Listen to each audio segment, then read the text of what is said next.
Bienvenue à cette célébration qui marque le 80e anniversaire du département de psychologie. Je m'appelle Philippe Desrosiers. Je suis diplômé du baccalauréat, dis-je, en psychologie en 1989, au siècle dernier, au millénaire dernier même. Et donc, quand il y a 35 ans, j'arpentais les couloirs du PMV, j'avais sous le bras des cahiers, des crayons, des livres, aucun appareil électronique. Mes consoeurs, mes confrères sont devenus psychologues, chercheurs. Certains ont suivi des parcours atypiques, comme moi. J'enseigne dans un cégep. D'ailleurs, j'ai eu comme élève Isabelle Daigneault, qui n'est pas ici aujourd'hui, mais qui dirige l'option clinique. Ça me rend évidemment très, très fier, même si je n'ai pas grand-chose à voir là-dedans. Je suis également animateur et réalisateur. Vous avez pu voir ou entendre mon travail à TV5, Radio-Canada, Télé-Québec ou sur scène pour des événements à l'Université de Montréal. J'anime entre autres Bravo Recherche, j'anime la collation des grades également. Il me fait plaisir d'être ici et donc, vous le voyez, je suis très attaché à mon alma mater puisque j'anime tous ces événements-là. Et comme je vous le disais tout à l'heure, je suis très heureux d'être avec vous pour souligner les 80 ans du département. J'aimerais souhaiter la bienvenue particulièrement aux professeurs, aux chargés de cours, au personnel administratif et de soutien, aux superviseurs, aux étudiants, aux dignitaires, dont certains vont nous parler tout à l'heure, et aux diplômés de tous les âges, qui probablement, on n'est pas au PMV, mais revoient des images du passé dans leur cinéma intérieur, peut-être en croisant certains de leurs anciens camarades. L'histoire du département commence en 1942 avec la fondation de l'Institut de psychologie par le père Noël Mailloux. 1942, en pleine guerre, la tour Roger-Gaudry, donc la tour du pavillon principal, est en construction, où les psychodynamiciens diraient que le phallus était en érection. À l'époque, l'université compte 6 000 étudiants. Si ça vous paraît beaucoup, sachez qu'il y a en ce moment plus de personnes que ça qui enseignent à l'Université de Montréal en ce moment. Et donc, ce soir, on va faire une expédition dans le passé pour voir l'incroyable développement du département et on va regarder vers le futur.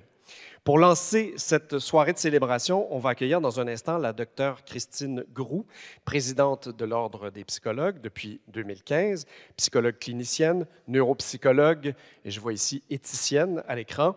Elle est une figure incontournable de la psychologie au Québec. Elle signe des chroniques dans le Journal de Montréal. On fait souvent appel à elle dans les médias. Plus de 200 entrevues l'an dernier. Alors ça veut dire 1 ou 2 jours en moyenne. Ses connaissances du cerveau humain, des émotions, de la cognition en font une conférencière recherchée et elle aussi est diplômée de l'Université de Montréal. Elle a connu une longue carrière en psychiatrie dans le réseau de la santé et des services sociaux, un parcours riche qui inspire ses réflexions et ses orientations. Et dans cette conférence, la Dr Groux va porter son regard sur l'évolution et le positionnement du département dans la psychologie au Québec. Elle va nous livrer des anecdotes qui témoignent de cette évolution. Elle va discuter aussi de la multitude d'ouvertures et d'opportunités qui découlent de la formation en psychologie. Et enfin, elle va se pencher sur l'acuité du regard que la formation en psychologie et l'expérience du psychologue permettent de porter sur le monde. Alors, docteur Christine Groux, je vous invite à l'avant, vous êtes déjà presque rendu, pour votre conférence qui s'intitule « 80 ans et des générations de psychologues ».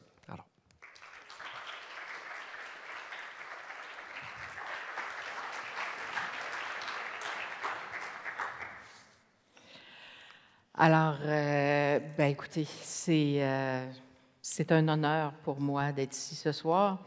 Je disais tantôt, à peine à la blague, si on m'avait dit un jour, pendant que j'étais assis sur des bancs de cours du pavillon Marie-Victorin ou du pavillon Jean-Brillant, que je donnerais une conférence pour le 80e, et pour la soirée de clôture, je ne suis pas certaine que j'aurais pu le croire. Alors, donc, c'est un grand honneur pour moi d'être ici avec vous.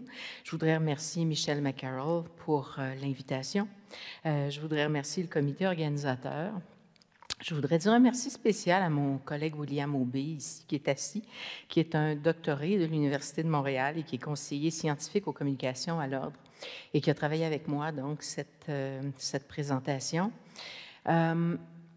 Merci au département de psychologie de l'Université de Montréal pour tout ce qu'il a produit, mais surtout pour ma formation initiale, parce que je considère que la formation initiale en psychologie, c'est vraiment une fondation. puis une fondation sur laquelle on va étoffer par la suite, on va construire une maison, mais on ne sait pas comment grosse va être la maison, on ne sait pas de quoi va avoir l'air, on ne sait pas si on va y faire une rallonge, des annexes, plusieurs étages. Mais ce qui est important, c'est que la fondation soit vraiment solide. Et donc, je pense que la formation initiale l'a été pour des générations d'étudiants. Quand on a fait le résumé de cette conférence-là, j'ai réalisé que par la suite, j'avais beaucoup plus de choses à dire que de temps qu'il y aurait pour les dire. Alors, peut-être qu'il va falloir faire des shortcuts. Mais je commencerai peut-être par dire que moi aussi, je suis une bachelière, donc des années 80. Et dans les années 80, évidemment, il n'y avait pas de technologie, effectivement. Non seulement il n'y avait pas de technologie, mais il y avait des petits bancs, des petites salles. Et pendant les examens qui duraient 3 heures de temps, on divisait la classe en deux, les fumeurs, les non-fumeurs. Alors, je ne sais pas comment j'ai survécu à toute cette fumée d'examens, parce que les fumeurs fumaient beaucoup quand il y avait des examens. Et donc, il y avait vraiment des auditoriums comme ça qui, pour moi, sont comparables à ce qu'on peut voir dans les films parfois. Il y a des choses, par contre, dans le comportement humain qui ne changent pas, parce qu'à l'époque, c'est sûr que quand on allait au bureau du registraire, moi, je me souviens d'avoir imprimé, là, tu sais, ma thèse en X copies, d'être allé au registraire, de m'être rendu. Donc, c'est un autre monde. Il y a des choses, par contre, qui ne changent pas. Et Michelle McCarroll me faisait la remarque tantôt. Elle dit, on essaie toujours d'avoir des gens dans les premières rangées, mais les gens s'assoient toujours dans le fond de la salle. Alors, j'ai fait mon baccalauréat ici à l'Université de Montréal dans les années 80. J'ai dû, par la suite, faire le choix de migrer pour faire le doctorat à l'Université du Québec à Montréal parce que j'avais décidé de faire de la neuropsychologie puis de la neuropsychologie clinique. Et à l'époque, puis ma passion pour la neuropsychologie m'était venue de certains laboratoires, donc avec M. Leporé qui est au fond de la salle, justement. Et pour faire de la neuropsychologie plus clinique à ce moment-là, c'était plus facile de migrer. Je suis revenue plus tard, puis là, c'était vraiment un autre monde, faire une maîtrise en bioéthique à l'Université de Montréal, mais dans un autre département. Et là, le contexte technologique avait tout à fait changé parce qu'on n'avait plus les petites fiches à la bibliothèque, là, tu sais, dans les petits boîtes en bois où on cherchait donc nos livres. Alors, certains d'entre vous auront ce souvenir-là. Je suis toujours restée près de l'Université de Montréal parce que, d'abord, quand j'ai fini mon doctorat, j'ai travaillé dans un hôpital psychiatrique. C'est vrai que ça a pris une trentaine d'années avant que j'aie mon congé définitif, mais c'était un hôpital affilié à l'Université de Montréal. Donc, j'ai supervisé des générations d'étudiants en formation clinique qui venaient, entre autres, de l'Université de Montréal. Et j'ai siégé sur le consortium des internats, donc je venais m'asseoir ici au département avec les cliniciens du réseau, avec certaines personnes de l'Assemblée départementale. Alors, j'avais l'impression, effectivement, de revisiter, de revenir en pays, en terrain de connaissance. J'ai été supervisée pendant 15 ans en clinique par un professeur de l'Université de Montréal, donc qui était retraité. Bien sûr, donc ça a toujours été assez près de mon cœur. Le département aujourd'hui, c'est 2700 étudiants. C'est 420 étudiants au cycle supérieur. C'est 20 000 inscriptions aux 250 cours qui sont offerts annuellement. C'est 8 chaires, 7 centres de recherche ou groupes de recherche, 22 laboratoires. En 1942, quand le département a été fondé, il y avait un professeur. Évidemment, c'était le père fondateur, donc le père Noël Mailloux. 30 ans plus tard, en 1972, il y en avait 9. Et donc, un autre 50 ans plus tard, donc en 2022, il y en avait 58. Et là, je ne compte pas les professeurs associés. Alors, c'est un département qui a toujours été, donc, en croissance. Évidemment, plusieurs d'entre vous ont connu les scissions historiques entre la psychologie expérimentale puis la pratique, entre les behavioristes, les psychodynamiciens. En février 87, dans la Revue québécoise de psychologie, le père Noël Mailloux écrivait « Moi, tous les aspects de la psychologie m'intéressaient, mais dans le temps, j'ai vu un moyen d'humaniser un peu la psychologie. » Alors là, il parlait évidemment de la scission de l'expérimental et de la clinique. Il dit, c'était pas facile, c'était pas de tout repos, c'était les humanistes versus les expérimentalistes. Et un peu plus tard, il disait, alors que la psychologie humaine, ce n'était pas faisable, et puis ils avaient une peur terrible de tout ce qui touchait l'homme, une peur inavouée, mais farouche. Alors, c'est intéressant de revisiter ça parce que ça fait partie de notre histoire et de notre histoire collective. Ça fait partie aussi parce que ce qu'on observe aujourd'hui est assez loin de ce que ça a été, mais ça fait partie, je vous dirais, du développement de l'évolution puis de la maturité de la profession dont je reparlerai tantôt. Le département de psychologie de l'Université de Montréal puis l'Ordre des psychologues ont toujours eu des liens assez serrés. Alors, quand on pense à la présidence de l'Ordre des psychologues, l'Ordre a eu 60 ans. Donc, il y a 60% des présidents qui sont issus de l'Université de Montréal ou qui étaient professeurs à l'Université de Montréal. Quand je m'assois dans la salle du conseil d'administration, je suis entourée par des figures, donc les récipiendaires du prix Noël Mailloux. Prix Noël Mailloux qui est la plus haute distinction que l'Ordre peut remettre, donc pour l'ensemble d'une carrière. Et il y a 81% des récipiendaires qui sont issus de l'Université de Montréal, c'est-à-dire 26 personnes sur 32. Dans les diplômes qui ouvrent au permis de psychologue, bien, le Bureau de coordination interuniversitaire nous dit qu'en 2009 et 2023, on a 520 diplômés de l'UDM.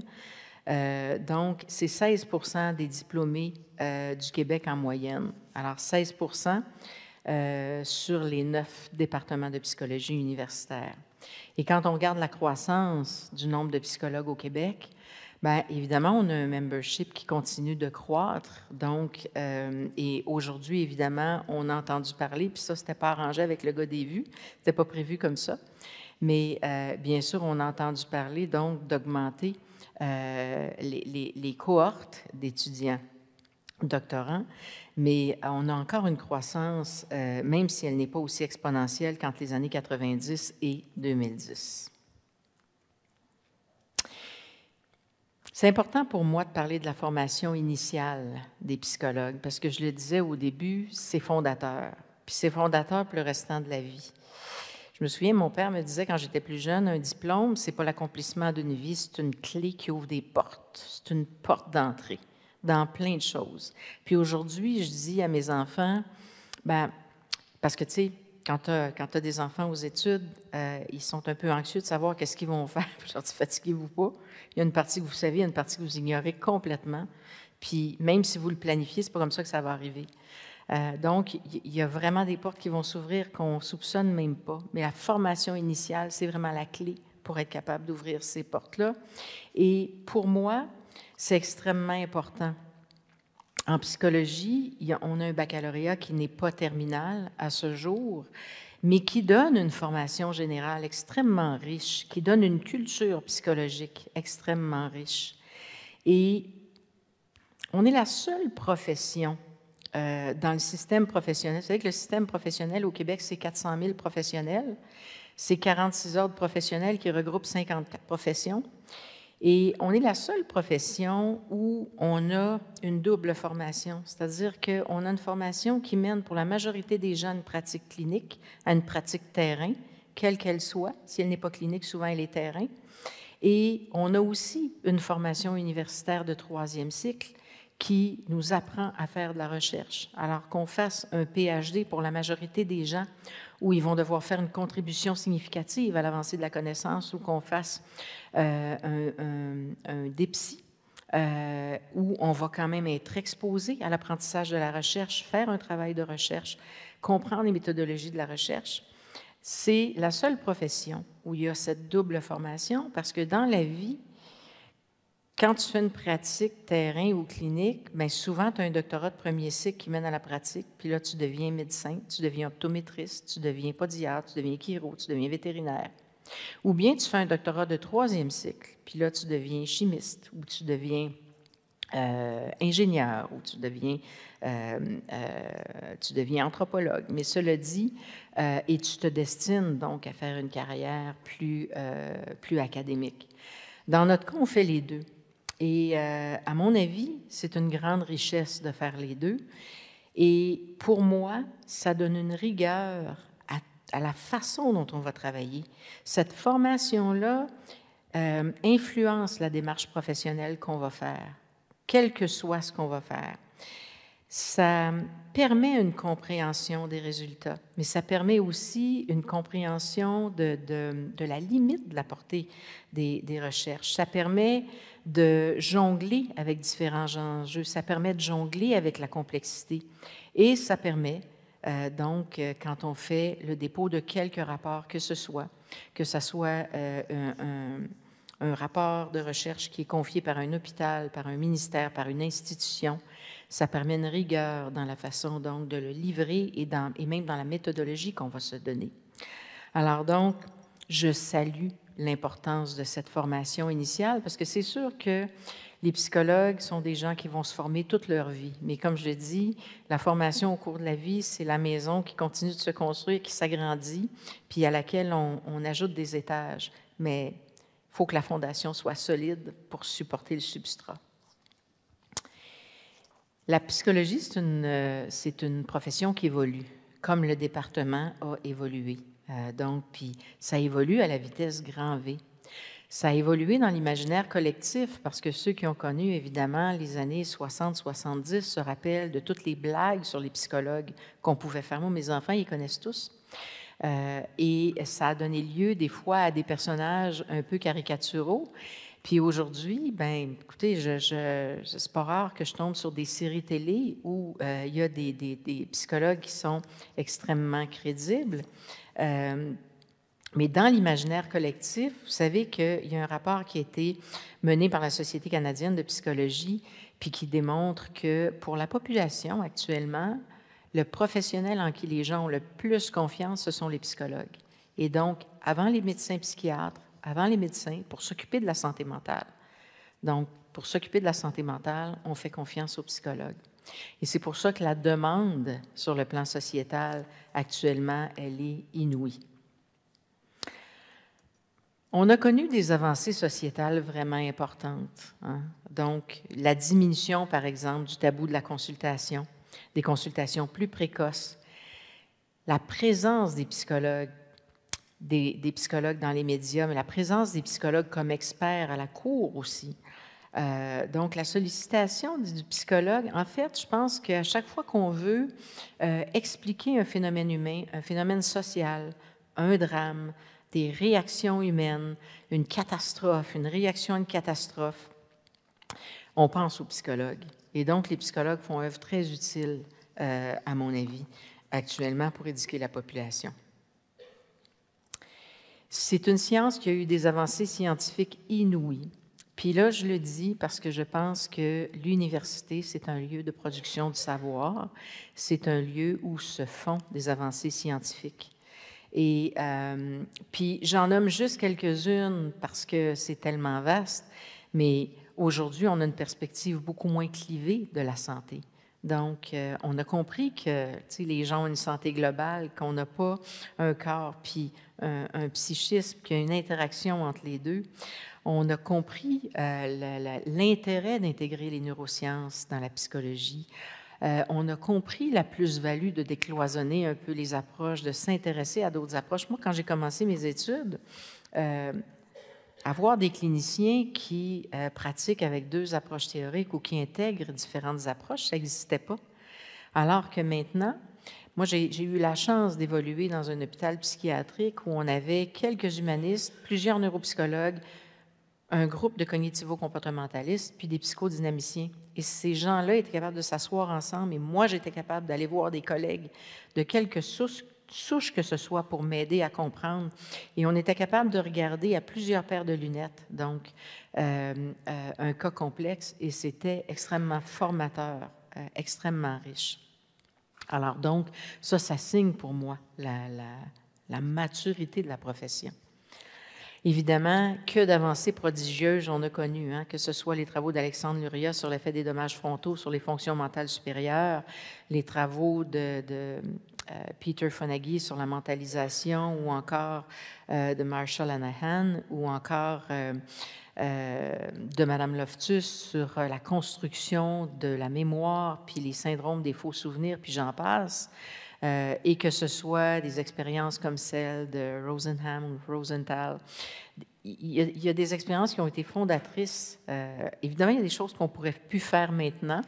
Je pense aux expériences de Phil Zimbardo, par exemple, mais qui nous ont appris énormément. Alors donc, je pense qu'il faut féliciter les avancées prodigieuses, se rappeler dans quel contexte elles ont été faites et se dire, bien, heureusement, qu'on a pu produire ce savoir-là, puis qu'on peut continuer de produire, puis les savoirs se multiplient.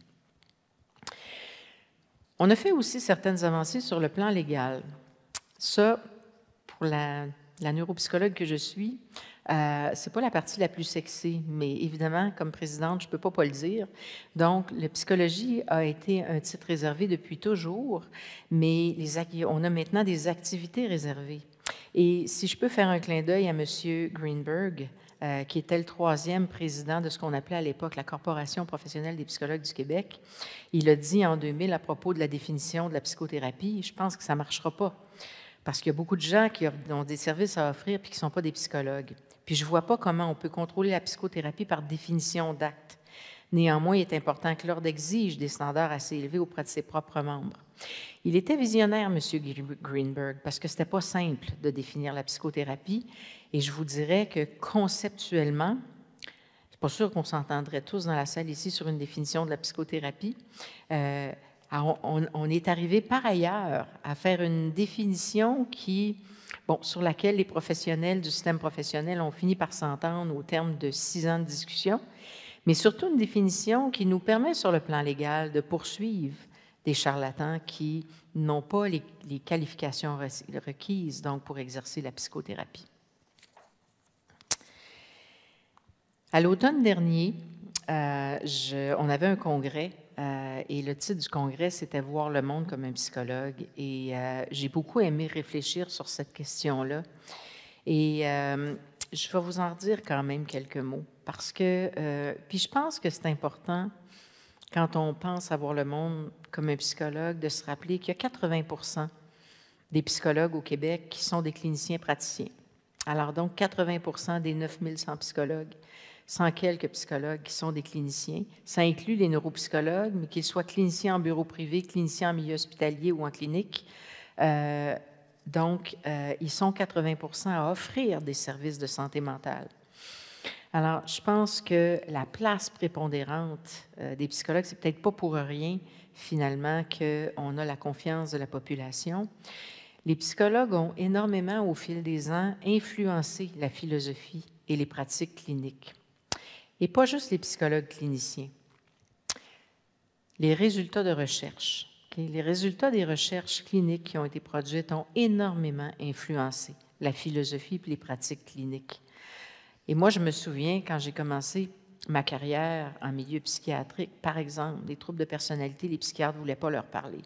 Donc, les psychologues les traitaient parce que les gens ne voulaient rien savoir de soigner des troubles de personnalité. Je pense qu'on ne comprenait pas ce que c'était. Évidemment, c'est des gens qui généraient des réactions contre-transférentielles, je dirais, intenses parfois.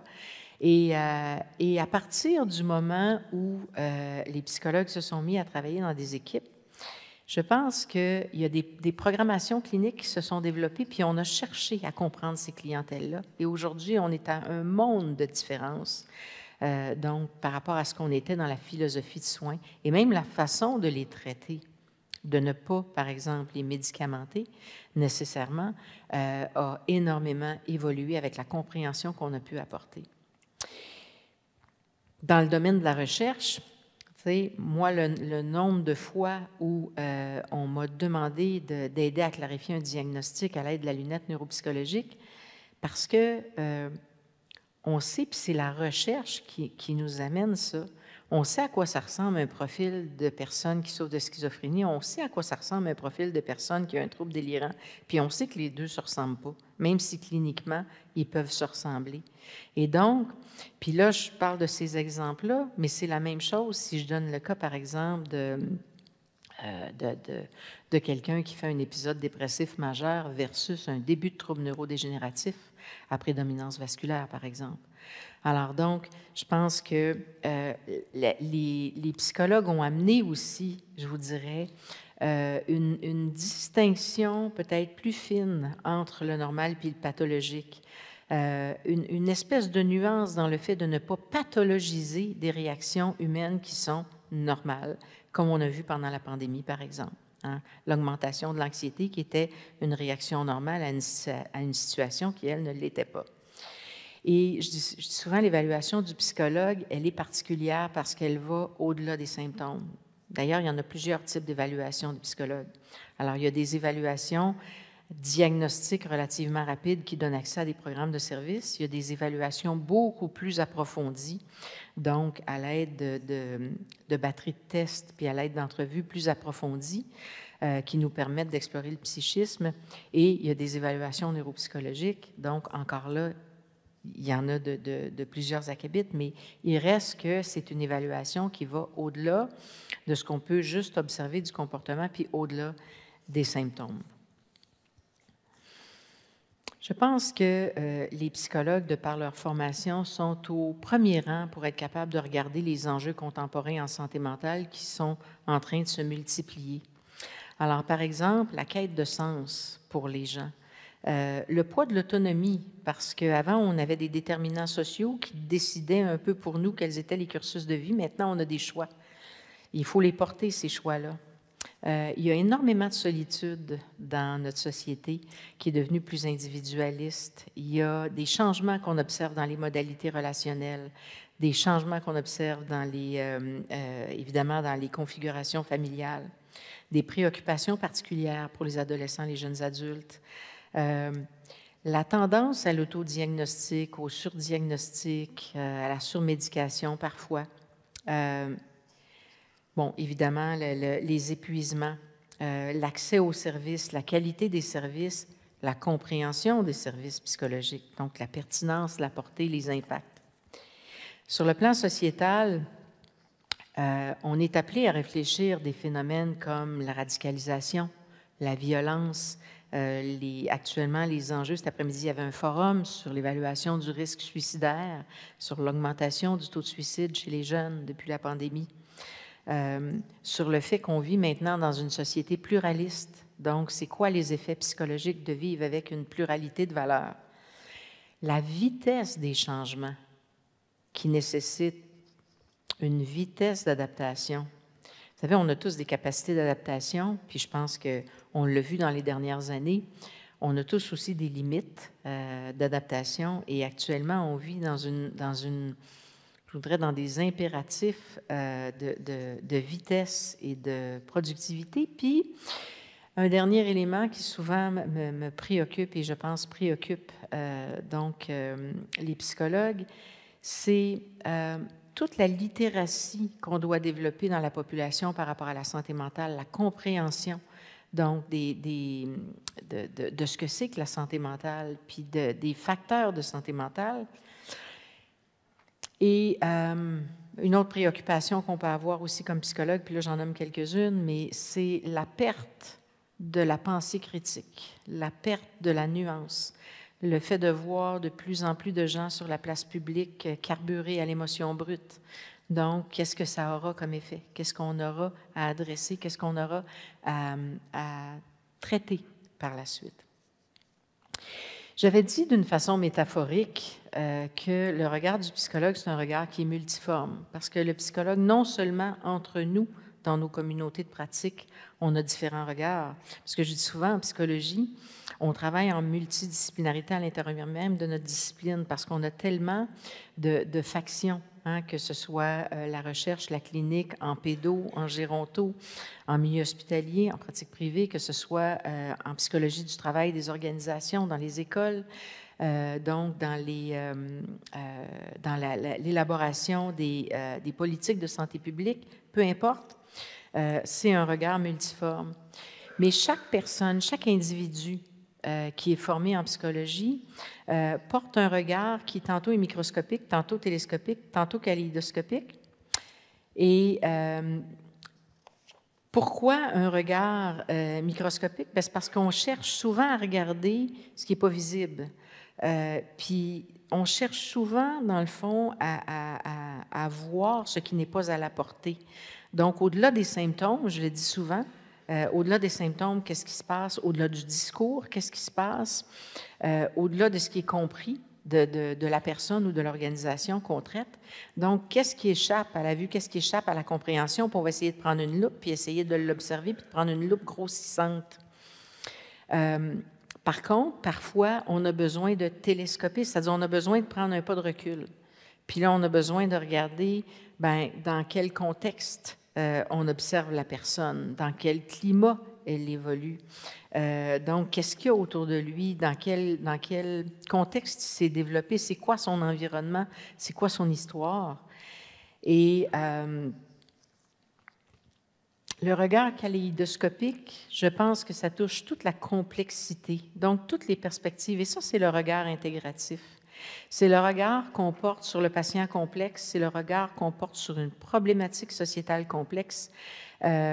C'est autant ce qu'on va faire comme clinicien devant un patient qui est en échec de traitement et on ne comprend pas pourquoi, que ce qu'on va faire dans une organisation, par exemple, quand on observe que tout le monde est présent mais personne n'est motivé et que les gens font du présentisme et qui sont présents de corps mais absents d'esprit et pas investis. Donc, c'est ce qui nous permet, ce regard-là kaléidoscopique, de regarder, par exemple, qu'est-ce qu'il y a derrière le phénomène du complotisme, le phénomène de la radicalisation. Et c'est le regard qui nous permet de dire peut-être qu'on doit faire de la santé psychologique de la population un enjeu de santé publique, puis de l'adresser vraiment sérieusement. C'est important de voir à l'autonomie de notre regard parce que j'ai souvent dit, le psychologue, c'est pas, puis je le dis de tous les professionnels, mais le psychologue, c'est pas quelqu'un qui est remplaçable, c'est pas quelqu'un qui est interchangeable. Son expertise ne l'est pas. Et c'est important que le psychologue puisse décider sur quoi il va porter son regard, combien de temps il va le regarder, où est-ce qu'il va regarder, quand est-ce qu'il va regarder et qu'est-ce qu'il veut observer. Donc ça, je pense que c'est important qu'il puisse le déterminer lui-même parce que c'est à la base du jugement clinique qui va par la suite porter. Puis finalement, de temps en temps, il faut se visiter, puis il faut jeter un petit œil en dedans de soi. Hein, ça ne fait pas de tort.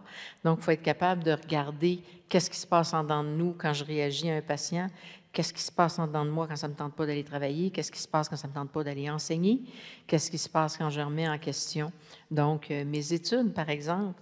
Alors, c'est important d'être capable de prendre son pouls.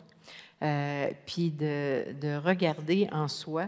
Des fois, j'ai des amis qui me disent, quand j'essaye d'expliquer les choses ou d'analyser les choses ou d'analyser ma façon de comprendre, par exemple, une interaction ou une problématisation, ils me disent, oui, mais peut-être que si tu étais moins psy, tu sais, que si tu pensais moins en psy, puis des fois, j'essaye de comprendre, mais c'est quoi ça, penser différemment? C'est quoi? C'est comme ça devient built-in. Je pense que ça devient une seconde nature.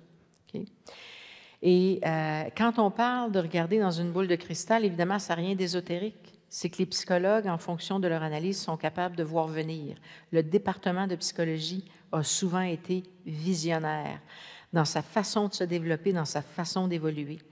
Donc, il y a bien des exemples où il a été visionnaire. Ce n'est pas pour rien qu'il est rendu là où il est maintenant.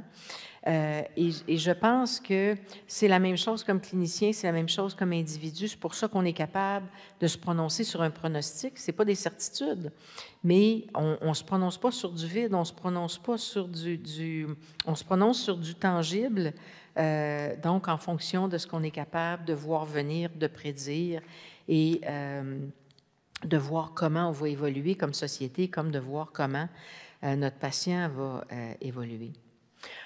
On est dans une société où on doit vraiment se pencher sur est-ce qu'on est capable actuellement de former nos étudiants pour répondre aux enjeux sociétaux?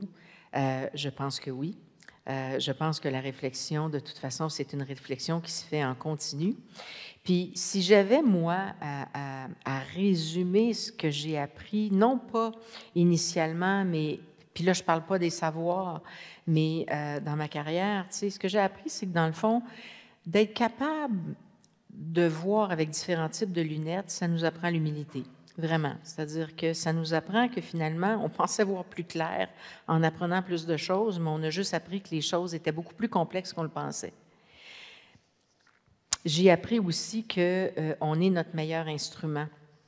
Pourquoi? Mais parce qu'on a 4 types de savoir. Donc, on a une connaissance, on a un savoir-être, on a un savoir-faire, mais on a un savoir réfléchir aussi. On a un savoir penser. On a une conscience réflexive, un savoir analyser. Puis ça, pour moi, c'est vraiment, vraiment à la base du jugement que le psychologue peut porter. J'ai souvent dit que j'avais appris aussi dans ma vie, puis bien après mon doctorat, que les émotions puis la cognition, ce n'était pas 2 solitudes. Hein? C'est-à-dire que c'est pas vrai qu'on peut s'occuper d'un puis pas s'occuper de l'autre. Puis c'est pas vrai qu'on peut penser que, ben, on va s'intéresser à un, puis on va l'isoler de l'autre.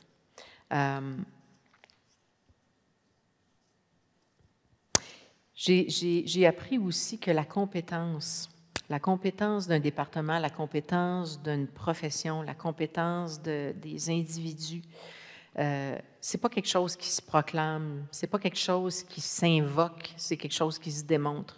Puis ça se démontre souvent par la rigueur du travail qu'on fait, par le savoir qu'on produit. Je pense que la compétence du département s'est démontrée par tout ce qui s'est produit. Alors,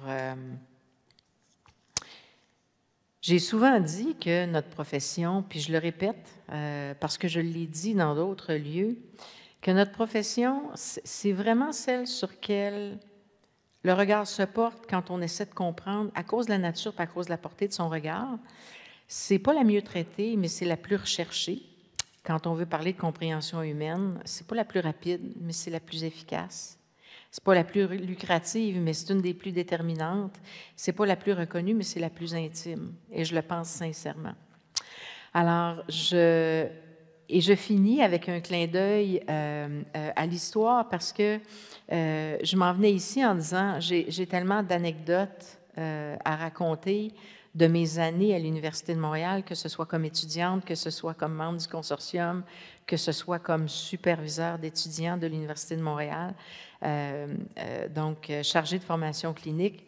Mais je me suis dit que ça se racontera peut-être mieux un peu plus tard dans la soirée, parce qu'il y en a de ces anecdotes-là qui ont 40 ans et qui, aujourd'hui, ne se racontent plus publiquement. Alors, le contexte de ce qui est socialement acceptable, bien, il a quand même changé un peu. Alors, mais ça reste pour moi des expériences fondatrices. Alors, je conclus en disant bravo au département de psychologie de l'Université de Montréal. Bravo pour la qualité de la formation initiale. Bravo pour la qualité des doctorants qui sont formés, pour les générations d'étudiants qui ont été formés. Bravo au corps professoral, donc présent, passé, puis à ceux qui viendront. Bravo pour le savoir qui se produit à l'Université de Montréal, pour la science qui s'y produit et qui influence, à mon avis, grandement, donc, et pour le meilleur, notre société. Longue vie au département. Merci beaucoup.